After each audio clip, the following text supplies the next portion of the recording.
have your attention?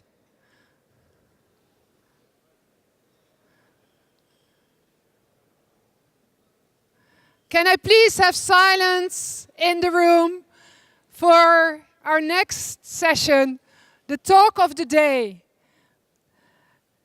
Spark and all the other organizations, you have noticed already in the workshops, it's great to have great scholars, people from international organizations, but the core business is with people who want to become an entrepreneur, who are an entrepreneur, with people who feel that they need education to create a better future for themselves, for their families and their country. And we have a great pleasure to introduce to you 3 people from Syria who will talk with us about their experiences. Can I please have a warm applause for Allah, Ahmed and Hamza. Welcome them, please, to the stage.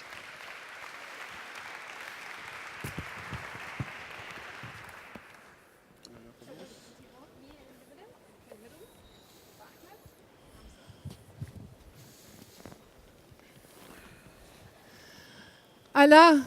Hello. Marhaba. Is it morning. on? Yes. Yes, okay, good. And I know that a lot of people really feel that there is a lot to be discussed, but there is a bit of noise coming from the back to the room, so please bear with us. Allah, did you always dream of becoming an entrepreneur? Nope. This was the latest of my dreams.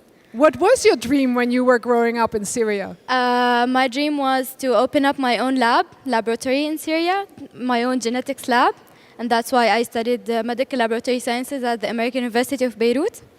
Could I please ask people not to discuss too much? It's very loud here in the room and it's very hard to concentrate. So I'm sorry for being a bit of a teacher here, but please, let's keep silent. If you need to discuss things, please do it in a whispering tone in the back. Thank you very much, because these people came all the way from Turkey to tell and share their stories. Thank you for the respect. Allah, the floor is yours. Oh, thank you. So yes, my dream was to have a genetics lab in Syria. We didn't have any genetics lab, so my dream was to open the first genetic lab in Syria. I was finishing my BS in medical laboratory sciences at AUB and preparing for my master's in genetics in England. And then my father and my 15-year-old brother were detained by Syrian regime security forces, and my whole life changed. Your whole life changed, yes. And you say it with a smile. What was the biggest change for you to decide that you become an entrepreneur? I'm sorry, I had a tear. Yes, I can tell. Yeah. When you became an entrepreneur, we saw it in the clip, in the short movie. One of the things that struck me meeting Syrians in Gaziantep was indeed, as Michelle said earlier, the enormous resilience. What helped you to find your way in a different path than you had imagined? I think it's the tough journey we have been through since the minute my family fled Syria and they decided to leave, till the minute we arrived to first Abu Dhabi and we couldn't do anything there, and then the minute we arrived to Turkey.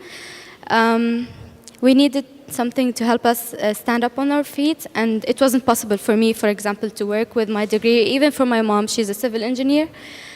So we started looking for ways to live and to support ourselves. So I started with translation, as I had good English because of the university. So I started up with translation. You saw that there was a need for people with translation. Very, because most of the Syrian NGOs, they are based in Gaziantep for the cross-border operations.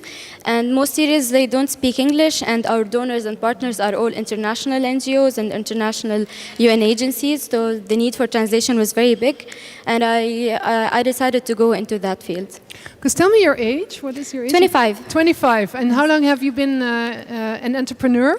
2 years. 2 years. And I saw in the brief movie that you also employ other people now. Yes, we work with other translators, freelance, but we work with three other translators, and we're now establishing a language center in Gaziantep. Okay. So that's another 6 teachers and I think 2 administrative positions. Yeah. So anybody working in Gaziantep, during the lunch, go and take her number because she has excellent staff. Huh? No, I'm sure that you encountered major difficulties as well. Which was the biggest difficulty you encountered? Resources, first of all, and the entrepreneurship education, because I didn't know anything about entrepreneurship. Even I was doing it without even knowing that I was actually doing it. Yeah. So yes. Yeah. So well, I'm an entrepreneur here as well, and I mean faced with taxes and with all kind of regulations, and Yes. you had to learn the Turkish regulations by the hard way. By the Yes. hard way. Yes. Yes. Can you give an example? It's very difficult because of the language to fully understand the Turkish law and fully abide by the Turkish law, and kind of know your responsibilities toward the governments and know what are your duties, toward the Turkish government, because you need to know to make no mistakes. There's no joke with the Turkish government, I have to say. Yeah, it was very difficult at the beginning. I'm going to Ahmed and Hamza. Ahmed, and you have to bear with me. We agreed they do understand a bit of English, but I will ask the question in English and then translate it into Arabic and translate what they say into English, but I will do it in summary. So anybody who is used to simultaneous translation, I'm doing my best here. Ahmed, can you tell us in a few sentences your journey from Syria to Turkey? How did you end up in Gaziantep? إذا ممكن بس جملتين تحكي قصتك كيف أنت وصلت بتركيا؟ أول شيء أنا طالب طالب بجامعة غازي عنتاب، طالب هندسة مدنية. كنت بدرس بجامعة حلب هندسة ميكانيك، تركتها بسبب إنه أنا مطلوب للنظام. He's saying it's funny because Ahmed's surname, well, yeah, it's Talib, which means student. So Ahmed will be an eternal student, but he was a student at Aleppo University, and then he moved to Gaziantep, where he's studying civil engineering. He had to leave Aleppo because he was wanted by the Syrian regime. تماما. بعد ما تركت جامعة حلب انتقلت لمدينتي، هي مدينة الباب اللي هي تحت سيطرة داعش. Okay.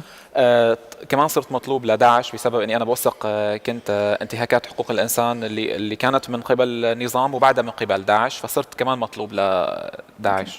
After he was wanted by the Syrian regime, he moved to his hometown, Al-Bab, where he documented the human rights violations by the regime, but also by Daesh, IS, Islamic State, so-called Islamic State. They also wanted him, and then he had to flee again.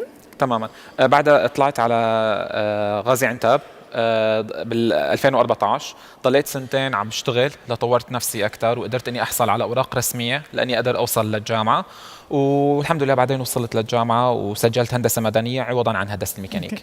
And then he arrived in Gaziantep in the southern part of Turkey, close to the Syrian border, where it took him 2 years to establish himself, to get the right papers, and to register to study civil engineering at the university over there.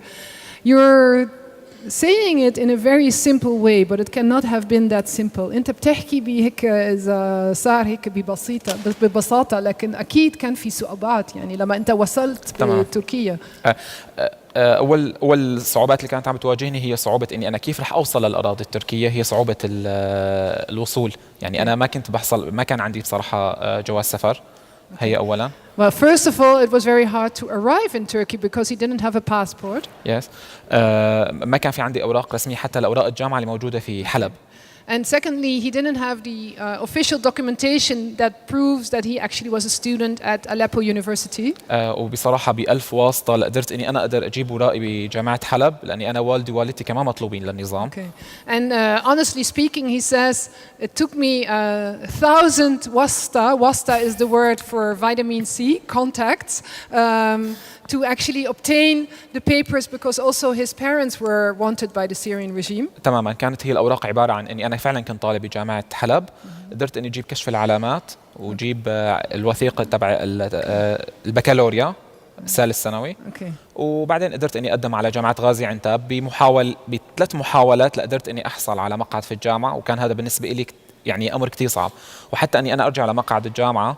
بس جمله تمام. معلش. He's saying it really was hard for me to find a place in the university, but he finally managed. عندي سؤال. لما انت اخيرا وصلت واخذت موقع يعني مكان في الجامعة، أنت نجحت ولا شو صار؟ تماما. كان الفصل الأول هو هي تكملة للحديث كنت أحكي. الفصل الأول كان هو أصعب فصل يعني، وأصعب يعني أيام بتمر علي. أول شيء إنه كانوا أهلي هن ساكنين ساعتهم بمناطق داعش. وبصراحة تم اعتقال أخي بسببي إنه أنا ضد داعش. لحظة. I'm asking Ahmed, when you first arrived, it was you speak as if it's very easy, but I'm sure you encountered difficulties. What happened? And he said the first year it was hard for me because my parents and my brother were wanted because of my activities, so it took me really a long time. تمام. بعد كان هذا أصعب شيء بالنسبة إلي. حتى كان الفارق العمري وقت دخلت على الجامعة، الفارق العمري بيني وبين أصدقائي بالجامعة، يعني أنا تولد 91 يعني عمري 25 سنة. اللي كانوا داخلين على الجامعة هن تولد 98 يعني هن عمرهم 19. أنا بعرف إن أنت عندك معلومات أكثر بكتير، لكن بدي أسأل كمان بعد الأسئلة لحمزة بس أترجم. Ahmed is saying the other difficulty I encountered was that I'm much older than the students. There's a big difference between me and the other students, so this was hardest for me as well. وأنا فهمت إن أنت أول سنة أنت معلش يعني أستخدم كلمة فشلت، لكن شو صار يعني بالاختصار يعني جملتين. هو أول فصل كان بالنسبة لي صعب، إني ما قدرت أحصل تحصيل علمي جيد، ونجحت مادتين من أصل 7 مواد بالجامعة. كان هذا الشيء بسبب إني كنت عم بشتغل لسه يعني مع عملي. والشيء الثاني كان هو صعوبة تهريب أهلي من مناطق داعش لمناطق اللي خاضعة للثوار. كمان كان هذا مرحلة بالنسبة لي هنا ضلوا شهرين. وكان في ناس اللي كانوا بيفهموا إن أنت I will translate first what you're saying. I'm sorry, I'm getting completely into the conversation here. Ahmed is saying of course, I have a little bit of a background, and I know that the first year he failed a few subjects, which meant that he didn't succeed the first year. And he said this was really due to the fact that my family was encountering all the difficulties, and I was feeling with this responsibility. And if I may, بس آخر جملة شو صار يعني أنت كيف نجحت كيف حللت هذا المشكلة؟ هاي المشكلة. كان الفصل الأول هو بالنسبة لي مثل ما ذكرت هو سيء جدا. فالفصل الثاني كان هو عندي أريحية إنه أنا أهلي قدروا يوصلوا لإلي على تركيا الحمد لله. الشيء الثاني إني أنا رتبت وقتي أكثر، عرفت إني شلون لازم إني أنا يعني صرت شوف إنه العمر اللي فارق بيني وبين أصدقائي مو مقياس. المقياس هو إني أنا أقدر أنجح، لأني بصراحة سوريا هي فعلا بحاجة أشخاص ترجع تعيد بناءها لتكون هي يعني مثل ما بطمح كل العالم إنه هي تكون هي سوريا بلد ديمقراطي فيه أشخاص إن كان بين الرجال وكان النساء قادرين على تطويره وبنائه من جديد. Okay. Ahmed is saying, then I realized when my family was in safety and that I had more time to spend on my study, that I needed really to do this and not really be bothered by the fact that I'm older, but that I can contribute to a democratic, free Syria that is for both men and women, a country that we can aspire to. And I know that you were helped a little bit by people as well of Spark and others to get through this difficult period. أنت كان في شوي مساعدة مش هيك؟ تمام. أنا تم الحمد لله أن حصولي على المقعد بعد ترشيح يعني أنا قدمت على منحة سبارك وتم حصول اسمي على منحة من قبل سبارك اللي قدرت أني فعلا أكمل تحصيلي التعليمي. Thanks to the scholarship he got from Spark and the help, he also succeeded. But of course, most of it is his own doing. Hamza, أنت كمان وصلت في غازيانتب، بس بدنا نعرف شو الصعوبات أو تحديات لواحد شاب سوري اللي بيعيش ببلد غريب وبمدينة غريبة ويمكن المجتمع التركي ما بيستقبلوا هيك بسهولة اللاجئين السوريين. I'm asking him, Hamza, as a young man studying in a strange country in a strange city, how have the Turkish how has the Turkish host community received Syrians such as yourself who wanted to study in Gaziantep? هلا بداية لما جيت على غازيانتاب كان عندنا مشكلة اللغة اللي واجهتها. اللغة التركية بالنسبة لنا لغة جديدة تماما، يعني تختلف حتى هلا مثلا ممكن اللغة الإنجليزية إنه ما عندنا خلفية عنها، فاللغة التركية كانت صعبة علينا كثير وصعبة دراستها علينا. بالناحية الثانية لحظة. Hamza is saying, of course, and the most important difficulty was the language. Many people don't speak Turkish. حتى لو وقت قررت انه اتعلم اللغه التركيه فكان انه كثير غالي علينا حتى ندرسها او ندفع لها. وانت قررت تتعلم اللغه التركيه ولا انت حكيت اللغه التركيه اصليا يعني؟ لا انا تعلمت اللغه التركيه بعد ما انت وصلت بغازيانتب. بعد ما وصلت غازيانتب عن طريق الانترنت بدايه. Okay. Hamza took it on himself to learn Turkish over the online through an online course, which was not easy and expensive. بسبب انه انا اضطريت اشتغل بتلفزيون تركي، قناه محليه تركيه، فشرطوا علي انه لازم اتعلم اللغه التركيه، فبالاساس انا صحفي او اعلامي اشتغل بمجال الاعلام مع خلال دراستي. فتعلمت اول مشكله كان عندي مشكله اللغه، قدرت قدر الامكان انه اتخطاها. Okay. Hamza is saying, when I spoke some Turkish, I could work in his field of journalism with the Turkish television in Turkey, with the Turkish television, which enabled him to get some money and to get some more access to Turkish society. وكيف أنت هلا أنت تدرس لسه مو؟ أنا بدرس هلا، أنا عمري 25 سنة، المفروض بالنسبة لعمري أنا أكون مخلص ماستر. Okay. He's still studying. He's doing a master in journalism. I know when you speak with people in the Arab world that it's culturally very acceptable and almost necessary to give compliments to organizations such as Spark and other organizations. So, but if we don't give compliments, but imagine you were the director of Spark, what would you feel needs to improve? أنا حكيت للجمهور إن طبعاً الثقافة العربية إن الناس بيحبوا يعملوا مجاملات لمنظمات مثل سبارك، لكن بلاش المجاملات. لو أنت في مكان يانيك وأنت مدير سبارك، شو الأولويات لازم يتغيروا يعني؟ هلا بالنسبة لمنظمة سبارك أنا شايف إنه أنقذت كثير يعني من دون مجاملة، أنا ماني مضطر. He says without any exaggeration or compliments, they are doing a good job. Thank you. سبارك قدرت كثير تنقذ طلاب كانوا غير قادرين يحصلوا على فرع بالجامعة أو يكملوا دراستهم بالجامعة. Spark has been able to enable a lot of students to start or finalize their studies at the university in Gaziantep. ولكن أظن إنه في مشكلة وحدة أنا بشوفها. And there is one problem.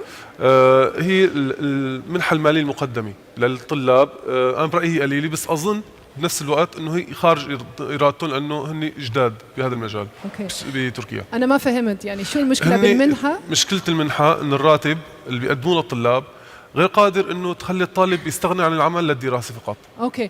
He's saying the scholarship that is being provided by Spark is enough to register in a university, but it's not sufficient to sustain a daily living. Is that correct? هي ما يكفي لتغطي كل مصاريف الطالب. It's not enough to cover all the expenses of the students. بس. And Allah is helping me out here. You have to. No, he's actually saying that the amount of money is not enough for a student to quit work and focus on studying. Okay. So he needs. It's okay for the registration and all, but to quit working, it's not enough. Okay. That's what he said. Yeah. I know that their circumstances are really different between the students here in Amsterdam and in Turkey, but I think this is of course something many students, but what makes it special in Gaziantep? I mean, in your case you resolved it, didn't you? أنت حليت هاي المشكلة مو؟ هاي المشكلة أنا بشتغل بصراحة. أنا بشتغل فريلانسر. بشتغل مجال الإعلام بشكل عام، ممكن أكتب مقالات، بشتغل بالتلفزيون بعدة أمور. Hamza says, I'm registered but I still need to work. I have to ولكن- run. معلش اوكي اخر ولكن جملة. انا اظن انه هاي المشكله اللي عند سبارك خارجه عن ارادتهم، لانه هن جديدين بهالمجال وهن دائما عم بيسعوا يطوروا هذا الامر. اوكي. كمثال السنه الماضيه بالنسبه لاحمد او طلاب اللي بالبروجرام العربي بس دفعوا لهم اقساط الجامعه. هاي السنه لا، دفعوا لهم اقساط الجامعه واعطوهم الراتب، فنوعا ما عم بيحسنوا الامر. Okay. Hamza is saying Spark is still new in this field, but they're really developing their awareness and expertise. And last year they were only capable of financing the tuition fees, but this year they're more and more capable of also covering the expenses of the students. I am so sorry. I wish we had a whole afternoon to discuss your experiences, but for now I think you gave us a very good impression on how it is to study and work, how education and entrepreneurship is important to your lives. Each one of you, one last sentence you want to share with the audience, one last thought. I'm looking at Allah. I can see that you want to share something. Don't tell us. What would you like to share with the audience? I think it's very important, even through Spark or any other organizations. It's been said before, education and entrepreneurship education is very important to build the resilience. The resilience is the mainstream word for the event today. Sumud. So yes, sumud. Sumud. Resilience is something that is at the core of education and entrepreneurship in fragile states. Could I please have a very, very warm applause for Hamza, Allah, and Ahmed? No, معلش.